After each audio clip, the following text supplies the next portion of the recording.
మనకు bits practice previous question పేపర్కి తీసుకుంటున్నాం. ఇవి టెట్కు ఉపయోగపడతాయి. మామూలుగా డిఎస్సి, అది ఏపీ డిఎస్సి కావచ్చు, తెలంగాణ డిఎస్సి కావచ్చు, మామూలుగా ఇరువురికి ఉపయోగపడేది. సో ఫస్ట్ బిట్ అంటే దయచేసి మీరు 1 to 30 వేసుకోండి. మామూలుగా ఆ బిట్స్కి ఆన్సర్ ఏంటో మీరు పెట్టుకోవాలి. చివరికి కీ ఇవ్వడం అనేది జరుగుతుంది. సో ఇక్కడ క్వశ్చన్ ఏంటి అంటే ఫస్ట్ది ప్రయోక్త ప్రయోజ్యుడు ఒక్కరే ఉండే ప్రవర్తనను అధ్యయనం చేసే పద్ధతి ఏంటి? సబ్జెక్ట్ ఎక్స్పెరిమెంటర్ ఒకే దానిలో ఉంటారు. ప్రయోగ పద్ధతిలో మనం చూస్తుంటాం సబ్జెక్ట్ ఎక్స్పెరిమెంటర్ ఉంటారు, కానీ ఇక్కడ సబ్జెక్టు సేమే, అదేవిధంగా ఎక్స్పెరిమెంటర్ సేమే ఉండే ప్రవర్తన అధ్యయనం చేసే పద్ధతి ఏంటి? ఒకటి ప్రయోగ పద్ధతి ఎక్స్పెరిమెంటల్ మెథడ్, 2 ఇంట్రాస్పెక్షన్ మెథడ్ అంత పరిశీలన పద్ధతి, 3వది రేటింగ్ స్కేల్, 4 పరిశీలన పద్ధతి అబ్జర్వేషన్ మెథడ్. క్రింది వాటిలో అభ్యసన సూత్రం ఏది? In the following which one is laws of learning? Law of learning ఏది? లాస్ ఆఫ్ లెర్నింగ్ ఏది? ఒకటి సంసిద్ధతా నియమం, లా ఆఫ్ రెడీనెస్, 2వది ఫలిత నియమం, లా ఆఫ్ ఎఫెక్ట్, 3వది అభ్యాస నియమం, law of practice, 3rd answer, 4th one ఇది, 4వ ఆన్సర్ 1, 2, 3 అంటే పై 3 అన్నీ కూడా. నెక్స్ట్ కార్యక్రమిత అభ్యసనం ఈ సిద్ధాంతం నుండి రూపొందించబడింది. Program learning is developed from the following learning theory.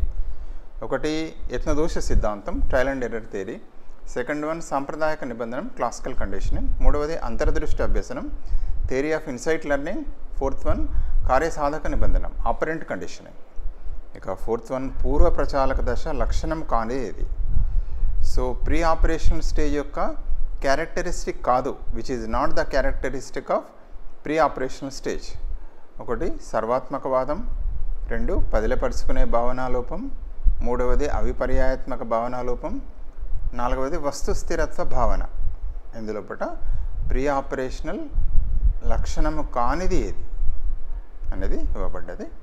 So ఒక విద్యార్థి కుడి చేత్తో బ్యాటింగ్ చేస్తున్నాడు, అదే విద్యార్థి ఎడమ చేత్తో బ్యాటింగ్ చేయడం అనేది ఏ రకమైన అభ్యసన బదలాయింపు అవుతుంది? So one student is batting in cricket with right hand, same the student is batting with his left hand. So which type of transfer of learning comes under? One is ధనాత్మక బదలాయింపు, positive transfer of learning, 2వది రుణాత్మక బదలాయింపు, negative transfer of learning, 3వది శూన్య బదలాయింపు, zero transfer of learning, 4వది ద్విపార్శ్వ బదలాయింపు, బైలాటరల్ ట్రాన్స్ఫర్ ఆఫ్ లెర్నింగ్. ఇక నెక్స్ట్ బిట్ చూస్తే అత్త మీద కోపం దుత్త మీద ఏ రకమైన రక్షక తంత్రం? అత్త మీద కోపం దుత్త మీద అంటే మామూలుగా ఏంటంటే ఆఫీస్లో ఒక ఆఫీసర్ క్లర్క్ను తిట్టాడు, ఏదో కారణంలో తిట్టాడు. ఆ ఆఫీసర్ను ఏమనలేక ఆ కోపాన్ని తన భార్య ఇంటికి వచ్చి భార్య పైన తీస్తున్నాడు. ఓహో, అది ఏ రకమైన, అదొక డిఫెన్స్ మెకానిజం, అదే రకమైంది అని అడుగుతున్నారు. ఒకటి విస్థాపనం డిస్ప్లేస్మెంట్, 2వది పరిహారం కంపెన్సేషన్, 3వది ప్రతిగమనం రిగ్రెషన్, అదేవిధంగా 4వది ప్రక్షేపణం ప్రొజెక్షన్. సో నెక్స్ట్ బిట్ వెళ్తున్నాం. మనోసాంఘిక మూర్తిమత్వ వికాసాన్ని రూపొందించింది. మనోసాంఘిక వికాస మూర్తిమత్వాన్ని సిద్ధాంతాన్ని రూపొందించింది. Psychosocial development theory, psychosocial development థియరీని ఎవరు డెవలప్ చేశారు? ఒకటి పియాజే, 2వది ఎరిక్ ఎరిక్సన్, 3వది సిగ్మండ్ ఫ్రాయిడ్, 4వది వైగాట్స్కీ. అదేవిధంగా కౌన్సిలర్ కేంద్రక మంత్రణం అని దేనికి పేరు? అంటే counsellor centred counselling which one is called as? ఒకటి అనిర్దేశక రకం మంత్రణం అంటే non directive type of counselling, 2వది నిర్దేశక రకం counselling, directive type of counselling, 3వది శ్రేష్ఠ రకం మంత్రణం, 4, 1 and 2. ఇక నెక్స్ట్ బిట్ క్రింది వాటిలో వికాస సూత్రం కాని ఇది? క్రింది వాటిలో which one is not a principles of development? ఒకటి వికాసం నిరంతరం ప్రక్రియ అంటే డెవలప్మెంట్ ఈజ్ కంటిన్యూయస్, 2వది వికాసం సంచితమైనది, డెవలప్మెంట్ ఈజ్ క్యుములేటివ్, వికాసం అన్ని దశల్లో ఒకే విధంగా ఉంటుంది, development takes place same in all the stages, వికాసం నుండి వికాసాన్ని ప్రాగుక్తీకరించవచ్చు. So we can predict development. So 10వది కోల్బర్గ్ ప్రకారం ఎక్కువ శాతం వ్యక్తులు నైతికంగా ఈ స్థాయికి మించి పెరగరు. So according to Kohlberg most of the people won't develop above this stage. ఒకటి పూర్వ సాంప్రదాయక స్థాయి, 2వది ఉత్తర సాంప్రదాయక స్థాయి, 3వది సాంప్రదాయక స్థాయి, 4వది పూర్వ నైతిక స్థాయి. సో ఇక్కడ మామూలుగా ప్రీ కన్వెన్షనల్, 2వది పోస్ట్ కన్వెన్షనల్, 3వది కన్వెన్షనల్, తర్వాత 4th one pre moral development. ఒక బాలుని యొక్క ప్రజ్ఞాలబ్ధి 50 నుండి 70 వరకు ఉంది. అతనిని ఈ విధంగా వర్గీకరించవచ్చు. ఒకటి విద్యాస్థాయి బుద్ధిమాంద్యత, ఎడ్యుకబుల్ ఎంఆర్. రెండవది శిక్షణ స్థాయి బుద్ధిమాంద్యత, ట్రైనబుల్ ఎంఆర్. మూడవది కస్టోడియల్. నాలుగవది యావరేజ్ ఐక్యూ. సో నెక్స్ట్ బిట్కి వెళ్తున్నాం.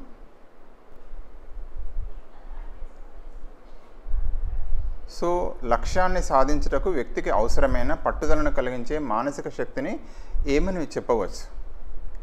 So the energy which helps to achieve the goal. So which is known as. ఒకటి ప్రేరణ, మోటివేషన్. రెండవది జిజ్ఞాస. 3 కార్యదీక్ష. 4 సాధనా ప్రేరణ. లక్ష్యాన్ని సాధించుటకు వ్యక్తికి అవసరమైన పట్టుదలను కలిగించే మానసిక శక్తిని ఏమంటారు? నెక్స్ట్ వన్, మాస్లో చెప్పిన అవసరాల క్రమంలో రెండవది ఏది? సో మాస్లోస్ హైరార్చీ ఆఫ్ నీడ్స్ లోపల సెకండ్ వన్ ఏమొస్తుంది? ఒకటి రక్షణ, 2 శారీరక, 3 గుర్తింపు, 4 ప్రేమ. రెండవది ఏంటి అంటే ప్రొటెక్షన్, 2 ఫిజికల్, మూడవది ఐడెంటిఫికేషన్, 4th వన్ లవ్. మూవరే అంటే ఏమిటి? గమ్యం, నిర్దేశం, కదలిక, ఆదేశం. వాట్ ఈస్ మీనింగ్ ఆఫ్ మూవరే? 1 ఈజ్ గోల్, రెండవది నిర్దేశం, మూడవది కదలిక, మూమెంట్, 4వది ఆదేశం. ఉద్దీపన లేకుండా ప్రతిస్పందన వ్యక్తపరచవచ్చు అని తెలిపే సిద్ధాంతం.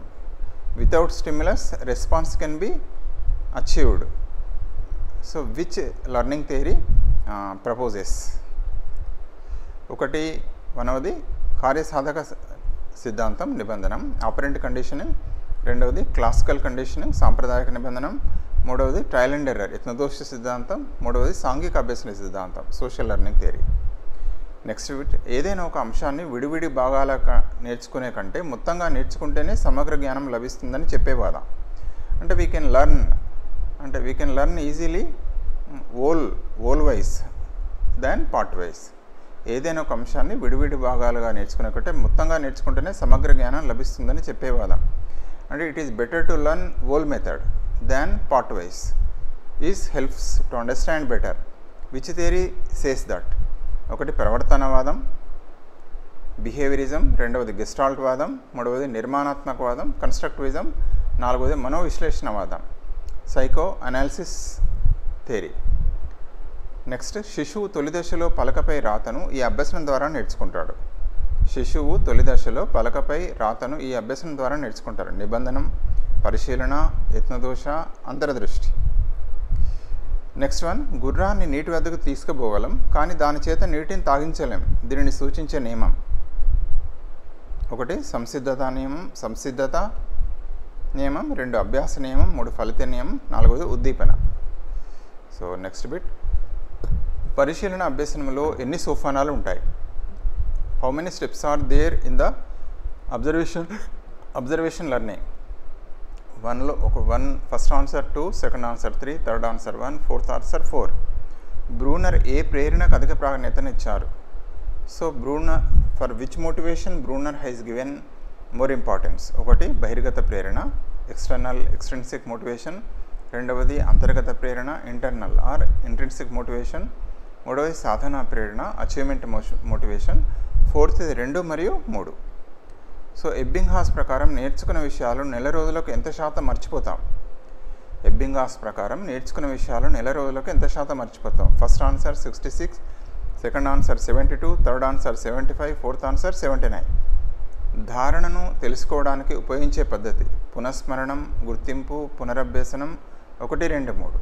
ధారణను తెలుసుకోవడానికి ఉపయోగించే పద్ధతి: 1 పునఃస్మరణం, 2 గుర్తింపు, 1 రీకాల్, 2 రికగ్నిషన్, 3వది రీలర్నింగ్, పునరభ్యసనం.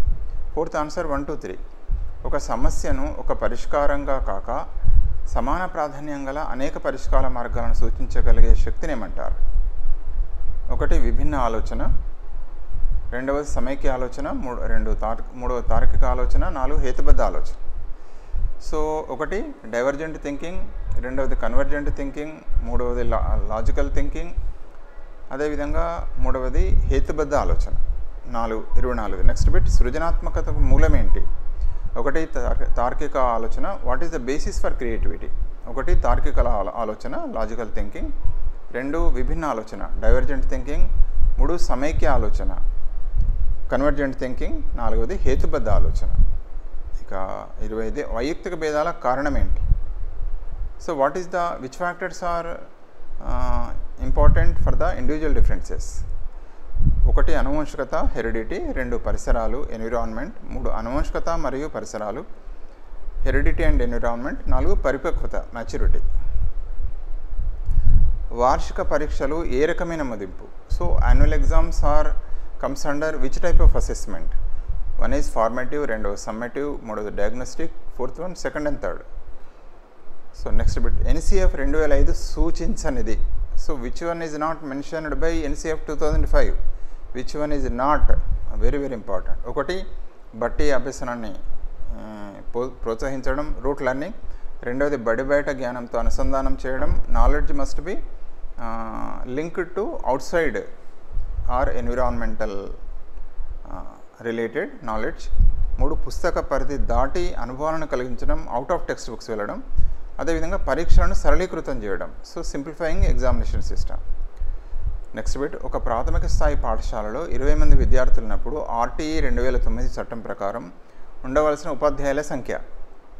ఒక ప్రైమరీ స్కూల్లో 20 students are there. As per RTE 2009 how many teachers must be there? First one 1 ఒక్కరు, 2వది 2, 3వది 1 లేదా 2, 4వది 1 ఉపాధ్యాయుడు మరియు 1 విద్యా వాలంటీర్. ప్రాథమిక స్థాయి పాఠశాలలో ఎంతమంది విద్యార్థులు ఉన్నప్పుడు RTE 2009 ప్రకారం HM పోస్ట్ ఇవ్వబడుతుంది? So for a primary school, for how many students are required to sanction a HM post? 1 100 మంది విద్యార్థుల పైన, 2 200 మంది విద్యార్థులు, 3 150 మంది విద్యార్థులు, 4 ప్రతి పాఠశాలకు HM పోస్ట్ ఇవ్వబడుతుంది. సో లాస్ట్ బిట్ పీరియడ్ ప్లాన్ను ఏ దశలో రూపొందించుకుంటాం? So when we develop a period plan, 1 పూర్వ చర్యాత్మక దశ, 2 ఉత్తర చర్యాత్మక దశ, 3 చర్యాత్మక దశ. అంటే ప్రీ యాక్టివ్ ఫేజ్, 2వది పోస్ట్ యాక్టివ్ ఫేజ్, 3వది యాక్టివ్ ఫేజ్, 4 1 3. సో వీటికి ఆన్సర్స్ను మనం ఇక్కడ నెక్స్ట్ పేజ్లో మనం చూస్తున్నాం. సో దయచేసి చూసుకోండి, మీరు చెక్ చేసుకోండి. First answer 1 2 2 3 3 4 4 4 5 4 6 1 7 2 8 2 9 3 10 3 11 1 12 4 13 1 14 3 15 1 16 2 17 3 18 1 19 4 22 21 4 22 4 23 1 24 2 25 3 26 2 27 1 28 2 29 3 30th 1. So thank you అండి, thank you for watching this video. మనకు సైకాలజీకి సంబంధించిన నెంబర్ ఆఫ్ వీడియోస్ మీకు తెలిసిందే మన ఛానల్లో ఫ్రీగా మీకు అవైలబిలిటీ ఉన్నాయి, దయచేసి చూడండి. సో నెక్స్ట్ 1-2 డేస్లో కూడా ఇంకా మీకు ఇవ్వడానికి చేస్తాను. తర్వాత దయచేసి ఈ బిట్స్ అనేటివి మనకు డిఎస్సికి ఉపయోగపడతాయి, తప్పనిసరిగా టెట్కి కూడా ఉపయోగపడతాయి. So kindly forward this video. మీకు నచ్చినట్టయితే మీ ఫ్రెండ్స్ కూడా ఫార్వర్డ్ చేయండి, మన ఛానల్కు సబ్స్క్రైబ్ చేసుకోవాలని రిక్వెస్ట్ చేస్తూ. సో థ్యాంక్ యూ అండి, thank you very much for watching this video.